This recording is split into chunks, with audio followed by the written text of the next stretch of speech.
Jenkumar here.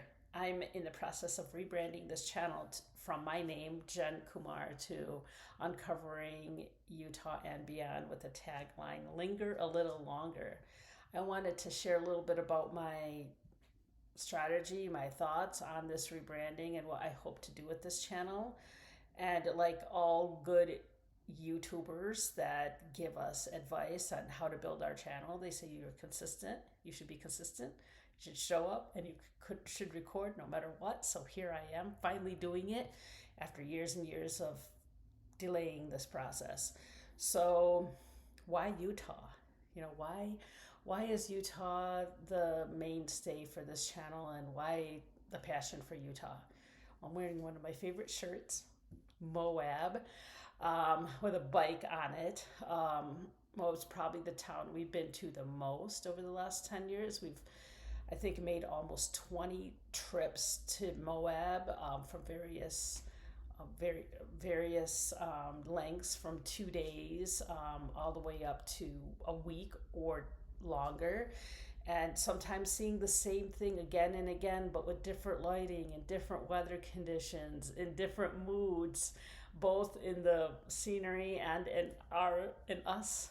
That's why the tagline here is "Linger a Little Longer," because people might say, "Why Moab 20 times? There's so much more things to see in Utah." Well, we've seen a lot of things in Utah too, and beyond. That's for the and beyond. We've seen many things in Utah multiple times over the last 10 years, and some things in some of the surrounding states out west, because originally I'm from New York State. So all of this was kind of exotic, still is pretty exotic, and very fascinating to me. So linger a little longer comes from the fact, when you're taking a trip, when you're taking a vacation, maybe you have the ability to either go multiple times to the same place to experience it in different moods and different weather, or maybe you have the opportunity to actually just hang out in a place and really enjoy it, rather than kind of doing drive-by travel and checking off a list of to-dos, which we have done sometimes, but we try to linger a little longer. And I feel with travel in general, but definitely with the way we love Utah, to take that time to savor and drink it in and really, spend time in a place trying to capture the feeling. So when I think about capturing a feeling of a place, I'm thinking of the Bicentennial Highway. I think that's Route 95 going south out of Hanksville. You have these great rock monuments, red rock monuments that you drive through, and there's an overlook just south of those monuments where you can access it with any car. It's basically a pull-off or a rest area, even though I don't think there's any toilets there. But you can sit there and you can look over Lake Powell, or just look into the distance, the emptiness, the vastness. Yes, on one hand, it can make you feel pretty small, and many other things in your life that seem problematic may seem to vanish into thin air out there, because there's so much of that, and maybe that's cliche. But when I think about lingering, I like to linger in those kind of places. I mean, I like to linger in all kinds of places in Utah, but one thing I really love is the vastness, the open area. Sure, you can get that in Nevada, but here in Utah, something about Utah draws me and us in, and really makes us want to go back again and again. So even to that overlook, I think we've been there 3 or 4 times, and it's not that short of a drive from Salt Lake City where we live. Like, if you want to go to that place, it's probably like a 6-hour drive one way, maybe a little bit less, a little bit more when you stop and need to use a restroom or get something to eat. But obviously we would stay in the area somewhere. We're more like hotel stayers. Sometimes we camp. We haven't done that much recently. We don't have an RV, so it would either be tent camping or cabin camping. We haven't done any dispersed camping. Well, we did one once. The first year we lived here, we did BLM camping down in St. George. I think that place is called Beaver Dam. It's not the one in Arizona, so I might be misstating that. But that was really funny, that experience, because that was our first year in Utah, and it was Labor Day weekend. And we were so excited to go to St. George, and it turned out that it snowed actually in that place. And our tent fell apart, so we kind of woke up being snowed on. So it was pretty memorable for a lot of reasons. And we haven't camped in that spot again, but it's a very beautiful spot. So we've been to a lot of different places throughout Utah. When I say we, it's just my husband and I. We have no pets. I should say my husband and me. We have no pets. We have no children. We have nobody with us. Usually we just travel alone to most of these places, like just him and I. And we've went from north to south and east to west in Utah. And when I think again about vastness, what about the West Desert? You know, the West Desert going from Delta out to the Nevada border where Great Basin National Park is. That's very vast. I mean, just driving out there, it's so relaxing. I can empty my mind out. Or even kind of the southwest desertish area between the back roads from St. George to Cedar City, and then from Cedar City up to Beaver. Pretty desolate areas, very few and far between towns and even houses where you can see people. And it just feels so relaxing. You know, it feels so good to be out in that wide open space.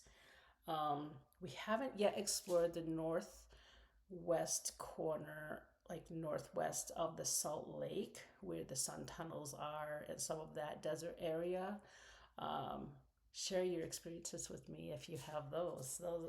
Someday we'll like to go there, but we hope maybe to travel with somebody to those places.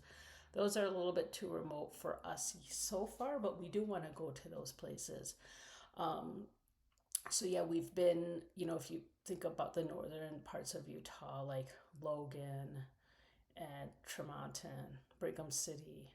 If you think of the western part of Utah, Wendover, then Delta, and then down to St. George. In between, there's places like Enterprise.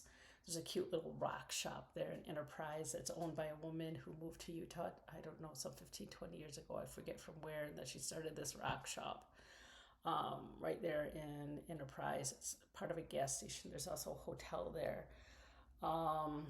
And then, down to southwest Utah, like even if you think of southwest past St. George, you have some Joshua trees on BLM land. That's an amazing place to be and just explore and drive through. Then as you go down the southern border, there's, well, it's not exactly the border, but you have Hurricane, then you have Laverkin, and you have Springdale where Zion Park is. And then, if you go a little bit further south is Hilldale. Great canyons there to drive through in Hilldale. Very, very scenic. Sometimes it reminds me a little of Sedona in some strange way. And then again, the southern part of Utah, like Kanab and Big Water. Then, you have Bullfrog, where Lake Powell Marina is. We've been there a couple times. And then, from Kanab on Route 89, you can go up Cottonwood Canyon. That's not the Cottonwood Canyon in Salt Lake City, though that also exists. I think there's probably other Cottonwood Canyons in the Utah. Just like there's a lot of mill creeks in Utah. But the Cottonwood Canyon that goes north from Route 89 outside of Kanab goes through some really great canyon areas and candy cane striped hills and some really great slot canyons you can do hikes in, which we've done a few of those hikes. And then that takes you up to Kodachrome Basin State Park. Not a lot of people I talk to that even grow up in Utah know about that Kodachrome Basin State Park. It's a great place. I mean, their camp bathrooms are something to talk about. They're really like spa-like for a state park. They have great cabins too, great cabins. And recently they've opened up, I forget, they're like casitas, but it's not a casita. I forget what they call it. But we haven't stayed in that, but we've stayed in the cabins. It's just phenomenal. You have a great view from those cabins. You know, all these things are things I want to share on this channel. And then, you know, again, south, the southern border of Utah, you also have, you know, things like the wave hike where you have to get a permit from Kanab. We haven't done that. There's a famous and very well watched video on this channel. I'll link up to it about when we actually went for the lottery once to get that wave pass back in 2018 or 2019 and didn't get it. And I think it was actually featured on local Utah news. So that was pretty fun. So that got it a lot of views from that perspective as well. Then, you know, across the southern border of Utah, the famous Monument Valley that straddles Utah and Arizona.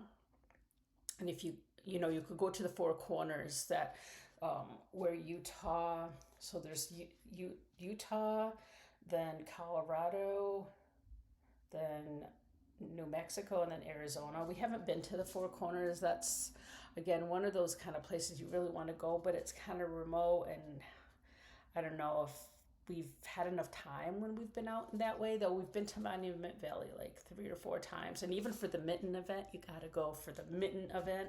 Have you heard about the mitten event? So what that is, you know, you've probably seen the famous rocks at Monument Valley. There's 2 of them that are shaped like hands, so they call them the mittens. And twice a year when the sun sets, the shadow from one will fall on the other. So we saw that in the fall one year. So hopefully one year we'll see that in the spring. You know, all these things are things I would love to share on this YouTube channel. I just haven't got around to it because too busy traveling. Because the first like 7 years we lived in Utah, we both worked remotely and we could travel, and that's exactly what we did. We worked remotely from anywhere. So even before COVID made work from home a thing, we were doing it and living it up.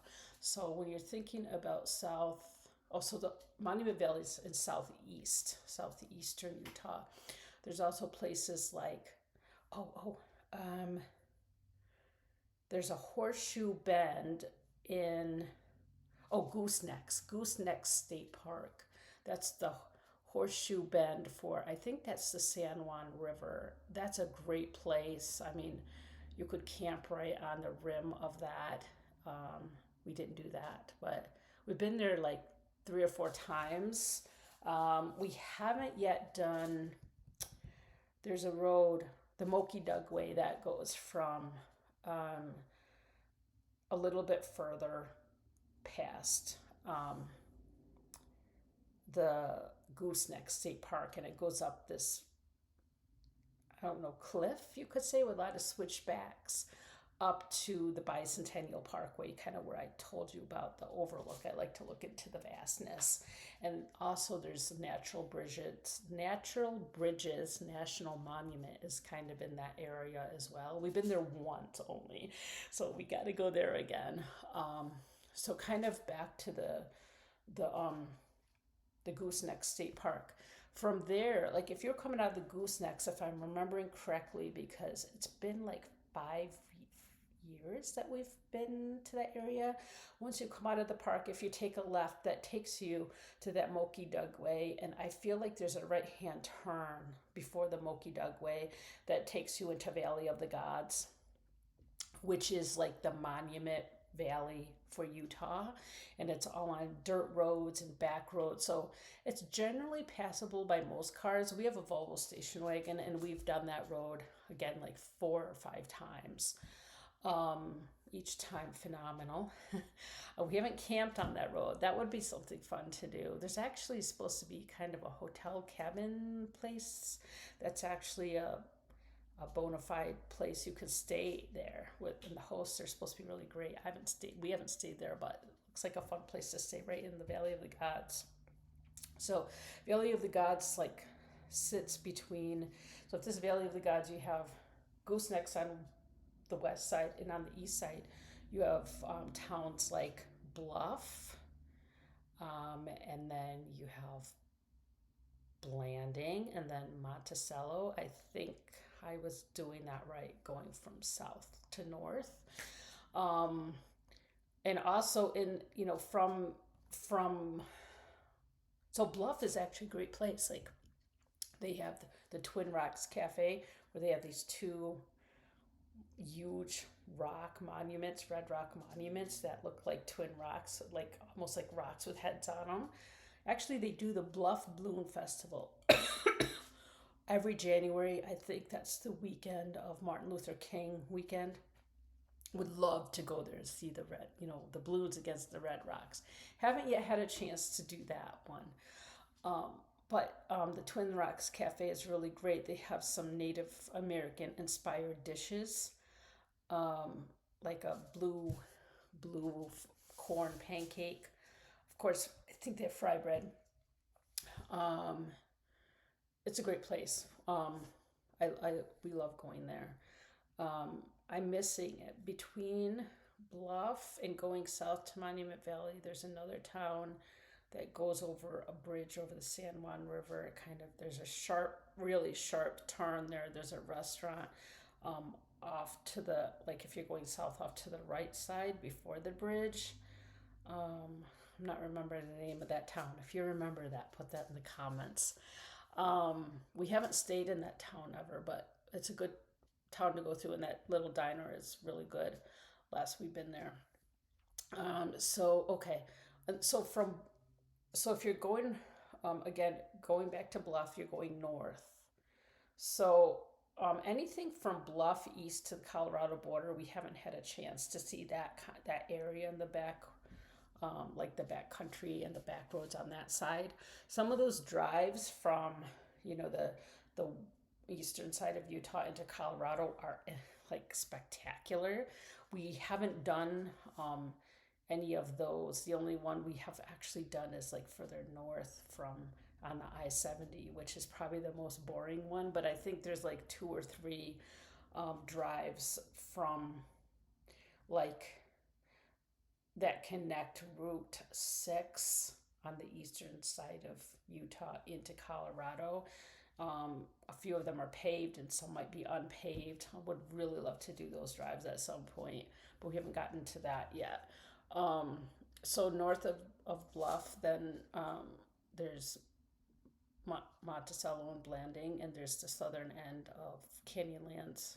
Things like the Maze and Chesler Arch, if I'm not mistaken, that's where that would be. We have been in the southern end of Canyonlands a while back, and pretty great. I think we've only been there once or twice, so I definitely got to go back. There's supposed to be a really good overlook.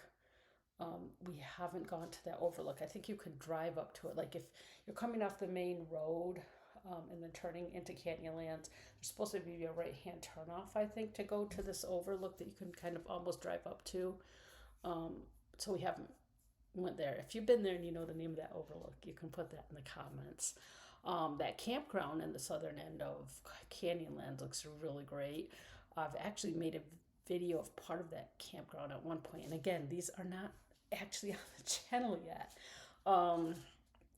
So if you go north of where that southern edge of Canyonlands is, there's like a hole in the rock where that would be on the east side of Route 6, where many years ago, I think it's almost more than 100 years ago, someone carved their house out of that rock, and it's like a tourist stop with lots of things to see, and you can actually take a tour inside of that.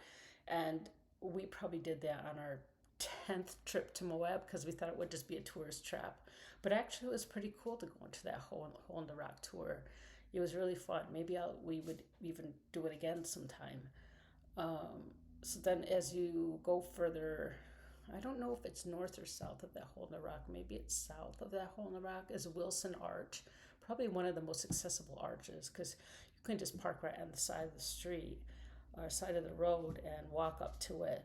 And it's not much of a hike at all. Most things in Utah are a hike because if you come into the Salt Lake City airport, there's a lot of walking, and sometimes they have this poster out that says, "Welcome to Utah. These walks in our airport are getting you ready for the hikes in Utah's national parks." So then if we go north of that hole in the rock, there's actually something else on the west side of that road that we've been to, another arch area. I'm forgetting the name of that. That's on dirt roads that was passable with our Volvo and maybe only 15 minutes off the main road. But if you go further north from there, then you're obviously in Moab. Canyonlands, Arches, Dead Horse Point State Park, and now there's another new state park, Raptor Land or something. That one's mostly, we think, for like people who want to camp, so they can collect money for camping. But if you go through that Raptor Land, if that's the right name, there's actually supposed to be another feature to see through that park, through some dirt roads. And again, I'm not remembering what that feature is, but they'll tell you when you come into the Raptor Land what it is and how to get there, kind of. They were a little ornery when we went there, but we figured it out. And of course, there's so many things to do in Moab, as you know, from my shirt. So we'll get into that in other videos. As you go further north, then you get up to, I-70. The Book Cliffs are on the north side of I-70. I would love to go into the Book Cliffs someday. Haven't done that. Then as you kind of go further northish, you would get to Lake Vernal and Dinosaur National Monument. Then Flaming Gorge is the northern border with Wyoming. That's a great place to go. So much to see, including the Sheep Creek Geologic Loop. We've done that twice, and that's incredible. And then, let's see. Of course, as you're kind of on the northern end of Utah, you have, and I know this is getting really long. I'm just trying to cover all the places that we've been to, which makes it really long. You have the Uinta Mountains, so like Mirror Lake. You have the Mirror Lake Scenic Byway. That's totally different from southern Utah. The northern part of Utah is a little bit more alpine than the southern end.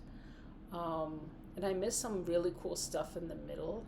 So of course, in the middle of Utah, south of the I-70, after like west of Moab, you would have Goblin Valley State Park. Southwest of that is where you would get Capitol Reef National Park, one of my favorite places. Some of those back roads are incredible. And there's Castle Valley or Cathedral Valley is part of Capitol Reef. A lot of people get confused with Capitol Reef, thinking it's just a drive-through on the main road, but there are a few offshoot roads that you can drive with your car that are paved, and then there's a lot of backcountry dirt roads. And of course, between Goblin Valley and Capitol Reef, you have Hanksville, where you have Factory View, the Moonscape Overlook, and a few other well-known structures that I'm not going to say here because it sounds kind of weird to say it, but you could definitely look those up. And we've seen those. Those are really great. The Moonscape Overlook was really pretty cool. I like to go there again in all kinds of different lighting. And then, I haven't mentioned Bryce Canyon. So I mentioned Kodachrome Basin State Park. So Kodachrome, where I had mentioned before, you're coming from 89 from Kanab going north up Cottonwood Canyon Dirt Road to Kodachrome Basin State Park. Then you'll get up to Route 12, one of the most scenic byways. Once you're up on Route 12 from Cottonwood Canyon going north, you would go west toward Bryce Canyon. And if you go east, you'll go down the Route 12 scenic byway through places like Boulder, Escalante, and you can go on really famous roads like Hell's Backbone and Hole in the Rock. You can see the Devil's Garden. You can see a lot of slot canyons, and backcountry camping is there. And that road also will take you up to Capitol Reef. So between Capitol Reef and like west to Richfield, you have Fish Lake. You have the Pando or the Pondo tree, one of the biggest trees root systems in the world, if that's correct.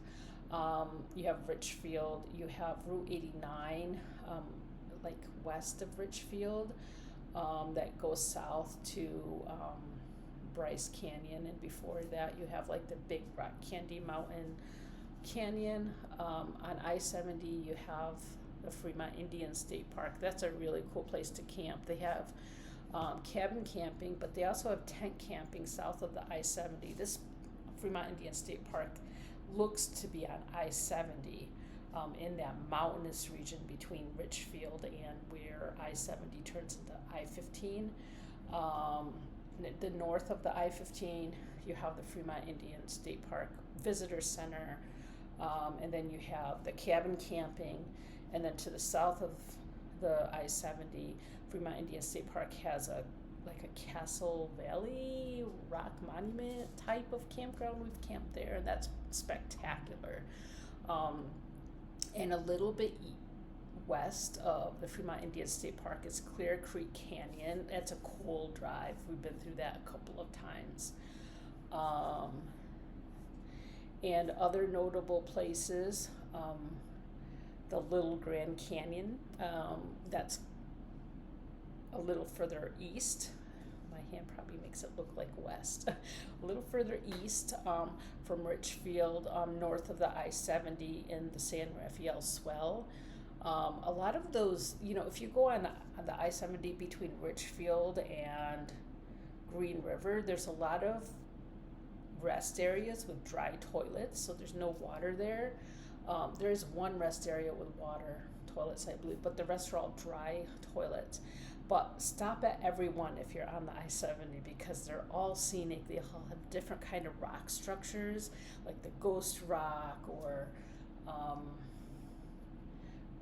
vast canyons you can look into. There's so many things to see in those rest areas. Those rest areas are like little national parks. But north of the I-70, past Salina, is where you have the San Rafael Swell. You can drive through that. There's some really easy there's one really easy slot canyon you can take a hike in, which I can't remember, but that's a little north of the Buckskin Wash petroglyphs, or I think it's petroglyphs. Then you can also see the Little Grand Canyon up in that way. All those roads are dirt roads, but they're very wide and they're graded because a lot of mining activity happens, especially closer around the north, like the Little Grand Canyon area. And you can even camp on the rim, which is really fun. We haven't done that yet. We have been to the Little Grand Canyon 5 times. But there's a lot to do in that area beside what I've just mentioned. And then, let's see what else. I know I'm missing a lot of things because I can't say everything. There's also the Rochester Panel petroglyphs. That's like west of the San Rafael Swell. It could be in the San Rafael Swell, but it's west of this area that I'm talking about, the Little Grand Canyon area. Maybe closer to places like Castledale. I think that's what that town is called. There's a lot of canyons between like the Castledale area and then the Route 89 area over to the western side, where you have towns like Manti and Mount Pleasant, and you can go over those mountains. Some of those roads are paved and some are not. There's actually on one of those over Hill Canyon roads, you'll see a stop off where you can see where they have found mammoth bones and fossils, so that's kind of fun. And then from there, I think now we're mostly to northern part of Utah, near like Salt Lake City areas, like You have the Alpine Loop. Well, south of that, you have the Nebo Loop. That's near Nephi. That's a really cool, you go high into the mountains to take that road. So, like the Nebo Loop, the Alpine Loop, and part of East Canyon behind Salt Lake City. So these roads are not open all year long. There's a lot of roads that might not be open all year long. They're only open during the summer season, so you definitely have to check when you come visit Utah to see which roads are open for seasonal. But you can actually go on those roads if they're closed without your car. Like you can hike, you can ride your bike if there's no snow on it. You could ski on it. Some people snowmobile on them, that kind of stuff. And then, up in Salt Lake City, we also have the Cottonwood Canyons, Little Cottonwood Canyon, Big Cottonwood Canyon, famous for skiing. Of course, east of Salt Lake, you have Park City, and you have Camas. That's like the mouth of the Mirror Lake Scenic Byway that I mentioned earlier. You have Echo Canyon off where I-84 and I-80 merge before you get to Wyoming going east on I-80. That Echo Canyon is pretty fun. They have like a set of historical markers if you get off the highway. We haven't seen all of those, but we've seen some of them, and they're pretty cool. There's a lot of bike trails around Park City area that you could ride your bike on, so those are fun. If you go a little further north, there's Ogden Canyon and Logan Canyon. Logan Canyon will take you over to Bear River. In August, they have the Raspberry Festival. That's really fun to get your raspberry shakes. A lot of cool camping out in that area, but you have to book it far in advance. Yeah, there's just so much to see and so much to do. So as you can see from some of the things I've mentioned, we've been to a lot of different places in Utah. Even though we haven't been to every place, we've been to a lot of places, and I haven't even mentioned all the places in this video. But I'm going to link up, like, I have a video of the Utah state signs and the Utah town signs, so you can see some of those places that we've taken pictures of there too. So yeah, I hope this little teaser gets you ready for this new channel, and it's not a little teaser. I know this has been pretty long.